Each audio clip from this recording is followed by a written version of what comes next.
The world isn't quiet anymore. It used to be easier to think. There was a time when you could sit in a room with just your thoughts, and that silence, although sometimes uncomfortable, gave birth to ideas, creativity, purpose, and conviction. But today, silence is rare. We are drowning in noise, and not just sound, but mental clutter, constant alerts. 24/7 news, endless scrolling, the opinions of others, the pressure to keep up, the comparison, the fear of missing out, the guilt of falling behind. Noise.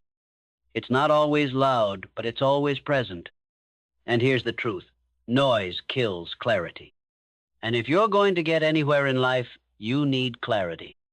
You need to know who you are, what you want, why you're here, and where you're going. But you can't figure that out if your mind is being pulled in 100 directions.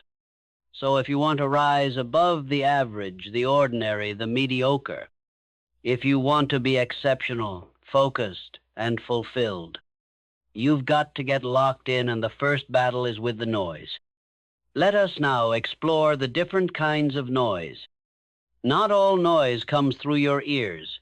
Some of it comes through your habits, your environment, your relationships, and your own internal dialogue. Let's break it down. 1. Digital noise. We live on our phones. That's just the reality now. But the truth is, your phone has become a thief of your attention. Every ping, buzz, like, share, and comment feels urgent even, though most of it is completely meaningless. How many dreams have died because someone couldn't look away from their screen long enough to build something real? You wake up, and before you even talk to God, before you drink water, before your feet touch the floor, you're on Instagram or TikTok, consuming the thoughts, faces, and filtered versions of other people's lives. You're being programmed before your day even begins. That's noise. You start comparing your chapter 1 to someone else's chapter 20. You start feeling like you're behind, like you're not enough. And suddenly the motivation you woke up with fades away, because now your mind is cluttered not with vision, not with purpose, but with comparison. If you don't learn how to put your phone down, your phone will put your dreams on pause. 2. Emotional noise. Then there's emotional noise, the stress, anxiety, fear, guilt, anger, and self-doubt that live in the background of your mind. This is the noise that whispers things like, what if you fail? You're not good enough. Nobody cares. You're too old, too young, too late. This is the noise that paralyzes you. It doesn't scream, it lingers. It waits for quiet moments and infects your thoughts. And because it's internal, it feels like truth. But hear this, your feelings aren't always facts. And that internal noise, it's not the voice of God. It's not your destiny calling. It's the echo of every fear and insecurity that's ever tried to hold you down. You must learn to challenge emotional noise. Don't let it speak unfiltered. When fear says you can't, tell it, watch me. When doubt says you're not ready, answer, I'm showing up anyway. Because the only way to silence emotional noise is with intentional action. 3. Relational noise. Sometimes the loudest voices are the ones closest to us. Family, friends, co-workers, people who love you, but don't understand you.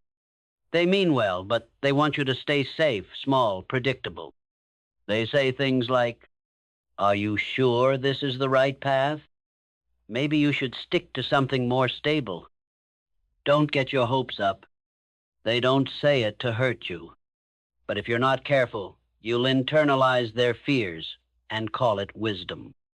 You'll shrink your dreams to make them comfortable, and you'll trade your purpose for their approval. You need people who challenge you to rise, not retreat.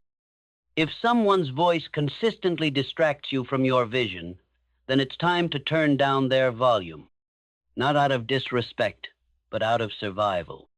Because when you're trying to build something that hasn't been done before in your family, your circle, or your community, you can't let everyone have access to your mental space. The cost of staying distracted. Let's make something clear. Every distraction has a cost. When you pick up your phone 100 times a day for no reason, you're not just wasting seconds, you're breaking your flow. You're training your mind to jump, scroll, compare, consume. And that same mind is the one you're hoping will create something beautiful? It won't happen. You can't build a legacy with a distracted mind. You can't change your life if you're being pulled in every direction. Distraction kills dreams silently, not with a bang, but with a slow fade. One unproductive day becomes 2. One missed opportunity becomes 5. And before you know it, you're surviving life instead of living it. And the worst part? You'll convince yourself you're busy when in reality, you're just distracted. You're always doing something but rarely doing what matters. Creating your lock-in zone. So what do? How do you fight the noise? How do you get locked in? Here's how. 1. Start your day with purpose. The first 30 minutes of your day are sacred. Protect them like your life depends on it, because it does. Don't touch your phone. Don't check the news. Start with silence, prayer, gratitude, a journal, a workout. Whatever grounds you in your purpose. Because the world will try to write your story every morning if you don't take the pen first. 2. Cut the clutter. Clean your space. Declutter your room, your desk, your desktop, your phone. Every piece of mess in your space is a message to your mind. Chaos breeds anxiety. Simplicity breeds focus. Make your environment reflect the discipline you're chasing. 3. Turn off notifications. You don't need to know everything right now. Your phone should serve you, not own you. Turn off push notifications. Check messages on your terms, not every time someone pings you. Your peace is too expensive to sell for a social media alert. 4. Build focus routines. Give yourself sacred work hours. Use timers. Block websites. Train your brain to sit with a task. Read books again. Take long walks without your phone. Write. Think. Rebuild your attention span. Because your greatest breakthroughs won't come from multitasking. They'll come from being locked in. 5. Protect your energy. Your energy is a limited resource. Be careful who you give it to. Surround yourself with people who push you to become better, not those who drain your ambition. Some people are background noise in your life story.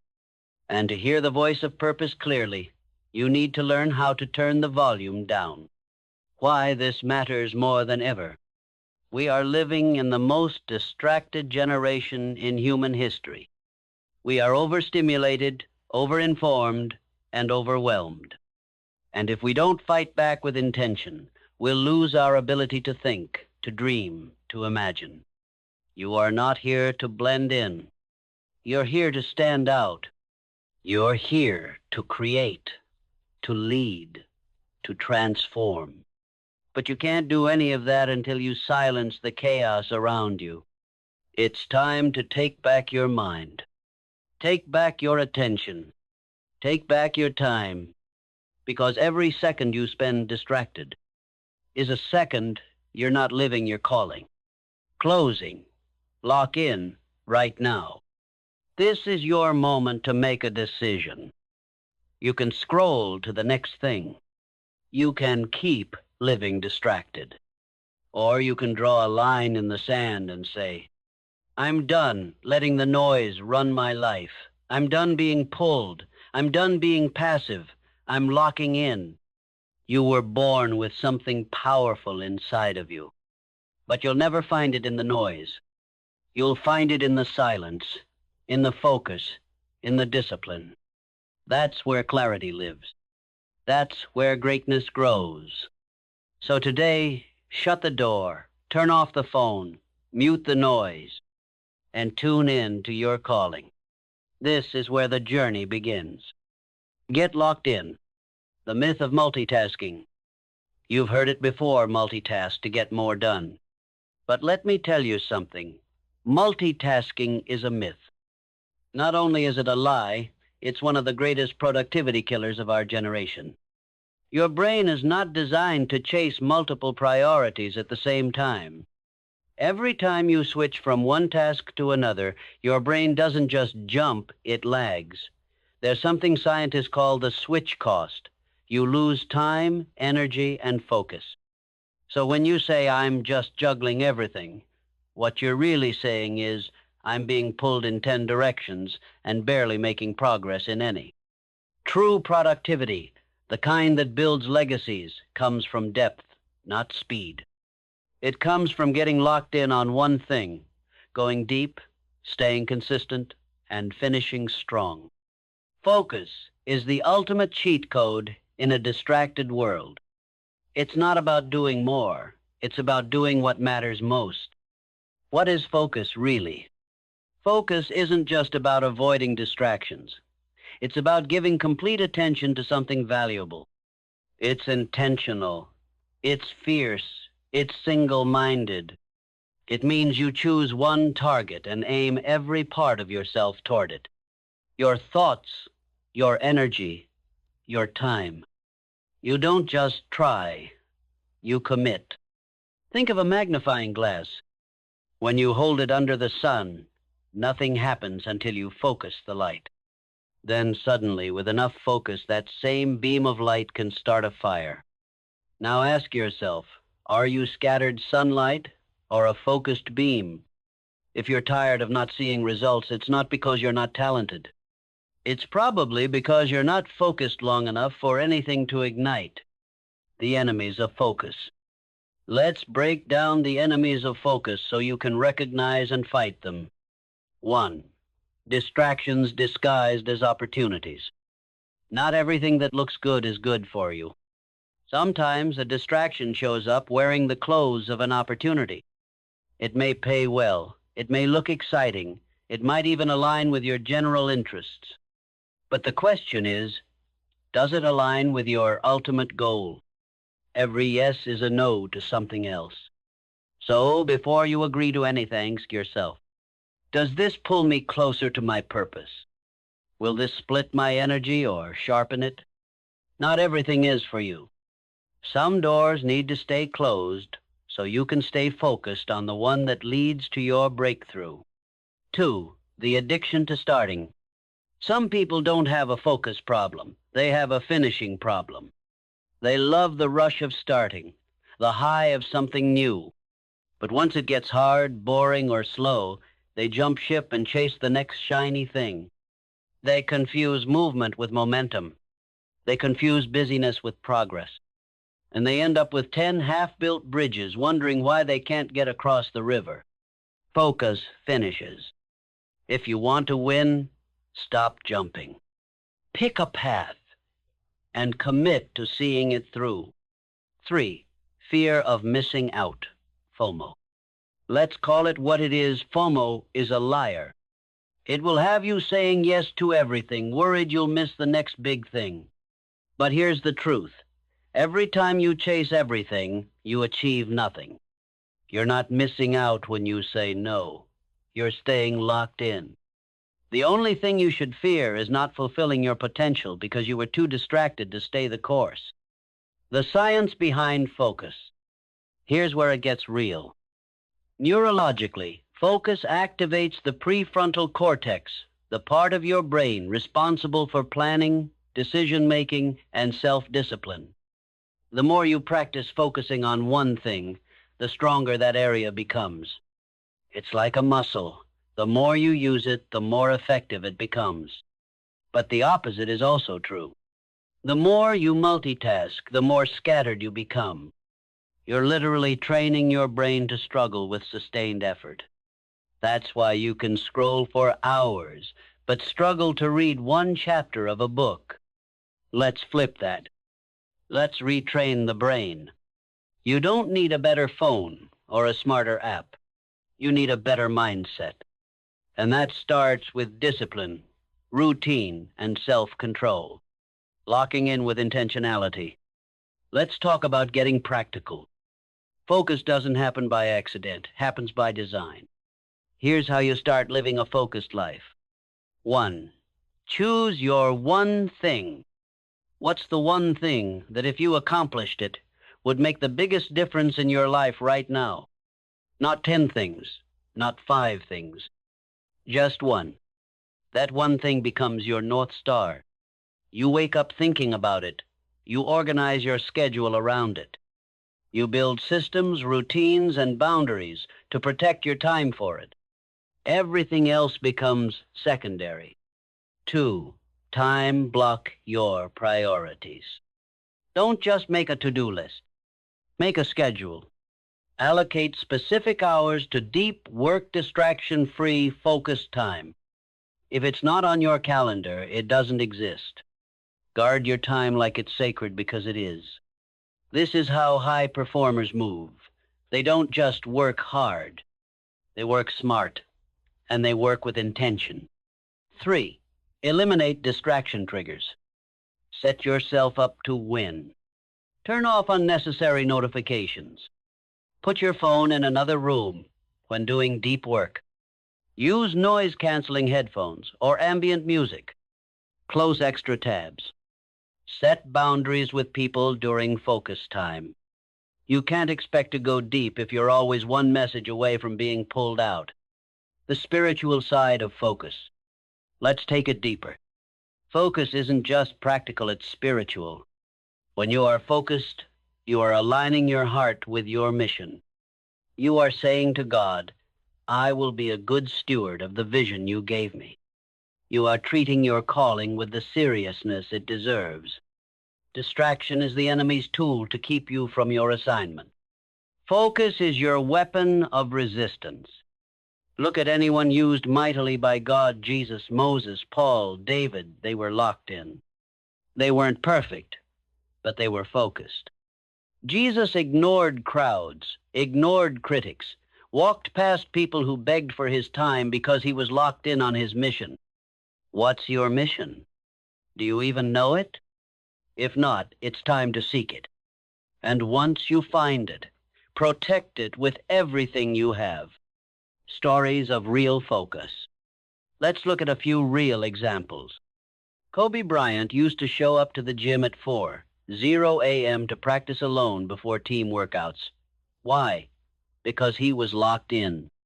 Steve Jobs wore the same outfit every day to reduce decision fatigue and free his mind to focus on innovation. Serena Williams blocked out media, noise, and distractions before major tournaments. She locked in and dominated. Focus isn't talent. It's not luck. It's not personality. It's a choice. And if you want to be great, you have to make that choice daily. What happens when you focus? Here's what happens when you finally get locked in. You stop needing motivation because discipline takes over. You stop wondering where time went because your hours are accounted for. You stop feeling overwhelmed because your goals are organized and attainable. You start seeing momentum, progress, growth, clarity. You start feeling like yourself again because the real you isn't scattered. The real you is driven, powerful, and capable of deep focus. You'll begin to walk in alignment, and when you're aligned, everything accelerates. Focus is freedom. Most people think freedom means doing whatever you want. But that's not freedom. That's chaos. True freedom is the ability to discipline your desires, to choose one thing and give yourself fully to it. Focus sets you free from the anxiety of having too much on your plate. It sets you free from guilt, from confusion, from chaos. Focus is freedom, because when you know where you're going and you're locked in, nothing else matters. You can finally breathe, finally build, finally become. What to expect when you lock in, when you get serious about focus? expect resistance. People will question you. You'll feel FOMO. You'll want to give in, but that's a sign you're doing something right. Most people aren't used to seeing someone so dedicated, so passionate, so disciplined, but you're not like most people. You're building something worth protecting. And to build it, you must guard your time, your energy, and your mind. Let people talk. Let them misunderstand. You're not here to be understood. You're here to be effective. The call to focus. This is your moment of truth. Are you going to keep living scattered? Or are you ready to get locked in? You don't need another year of trying. You need 1 year of focusing. 1 year of choosing your one thing and giving it everything you've got. No more half effort. No more dipping your toe in. Go all in, fully, fiercely, unapologetically. Because the life you want, the person you want to become, is waiting on the other side of your decision to focus. Get locked in. Defining your why, the fire that fuels your focus.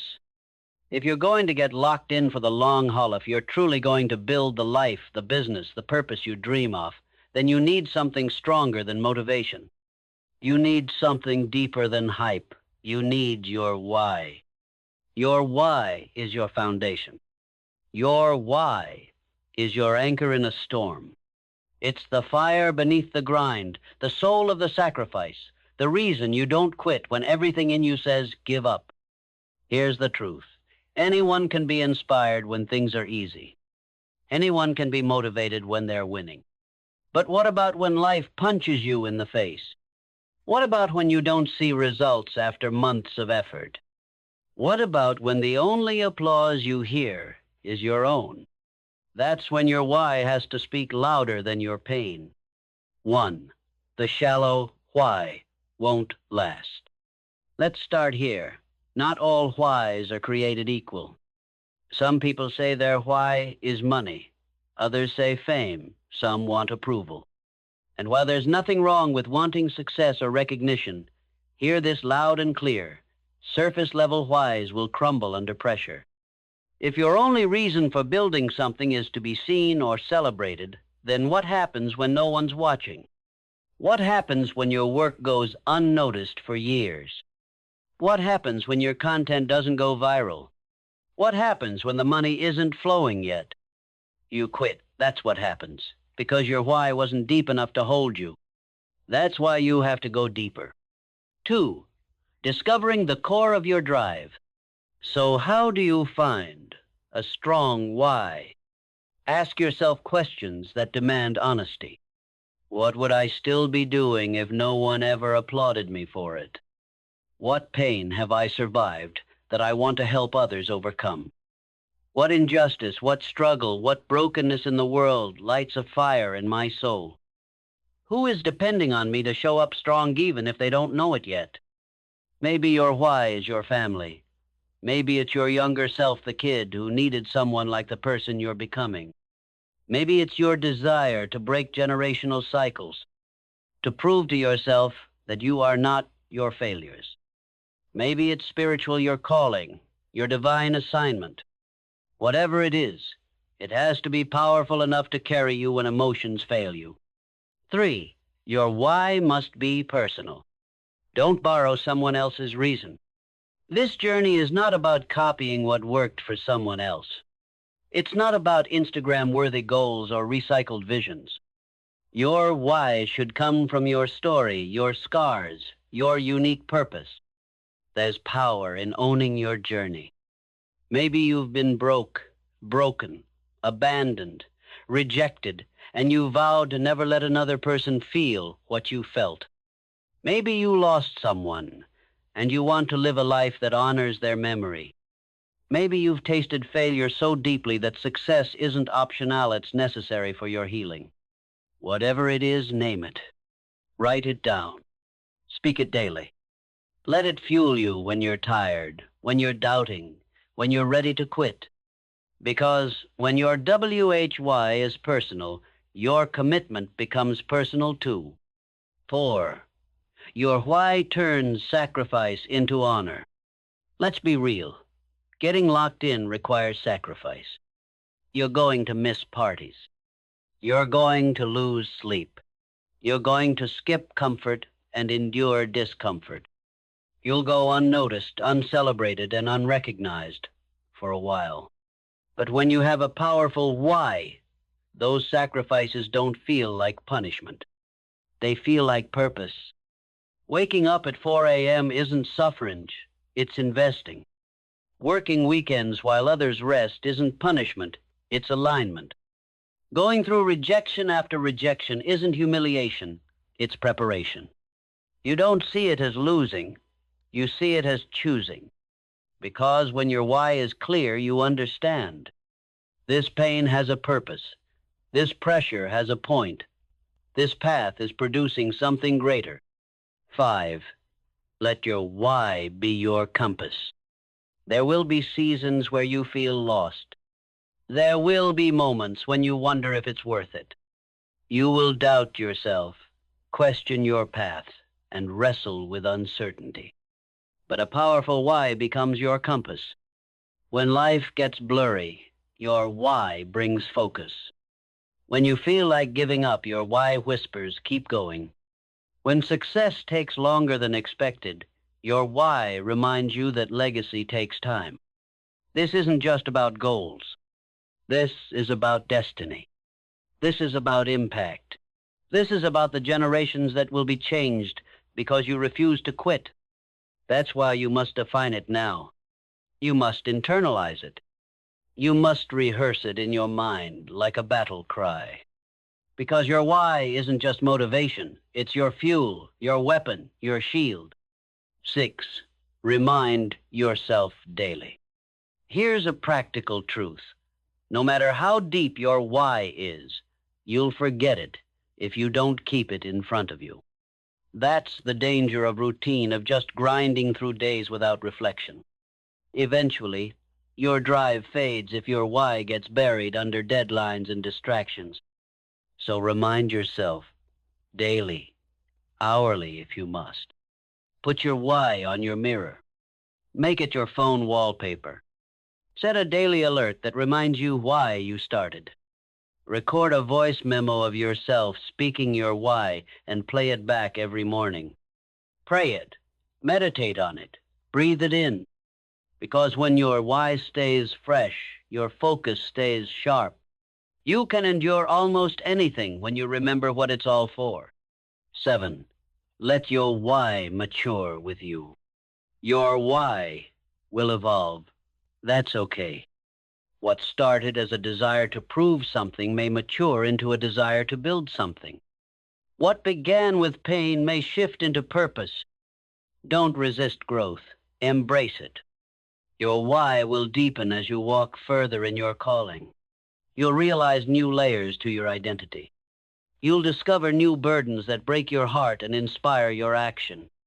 You'll move from selfish ambition to selfless mission. Let your why grow with you, but never lose sight of it. 8. Build your routine around your why. Let's get practical again. Once you've discovered your WHY, you need to build your life around it, not the other way around. If your why is your family, does your schedule reflect that?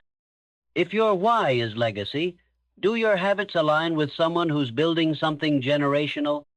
If your why is your faith or calling, do you give time to spiritual discipline, reflection, and growth? Your calendar should echo your why. Your to-do list should reflect your priorities. Your lifestyle should scream, I know why I'm here, and I'm not wasting my time. If your why stays in your heart but never reaches your actions, then it's a wish, not a purpose. 9. Inspire others with your why. You don't have to be a speaker, a writer, or a public figure to inspire others. Just live your why out loud. Let the way you work, show up, and serve be a testimony. Let others see your consistency and wonder, what fuels this person? When you lead with purpose, you inspire others to do the same. You give others permission to dream. You remind them that they too can lock in and rise up. You shift culture. You change families. You impact generations. And you don't have to be perfect. You just have to be passionate and intentional. Never underestimate the ripple effect of a life lived on purpose. 10. Final charge. Rooted, relentless, unshakable. So here's the final charge for this part. If you're going to get locked in and stay locked in, don't rely on hype. Hype fades. Hype needs caffeine. Hype disappears in storms. But your why digs roots. It anchors you. It grounds you when winds blow and waves crash. Your why helps you stay relentless, even when the path is uphill. It gives your focus a reason, your sacrifice a shape, your destiny a direction. So take time today. Turn everything off. Sit in silence and ask yourself, why am I doing this? Why does this matter? What's worth fighting for, even if I'm alone in the ring? Once you answer that, everything else becomes clearer. Once you know your why, it's no longer a question of if you'll make it. It's only a question of when. Get locked in and let your why lead the way.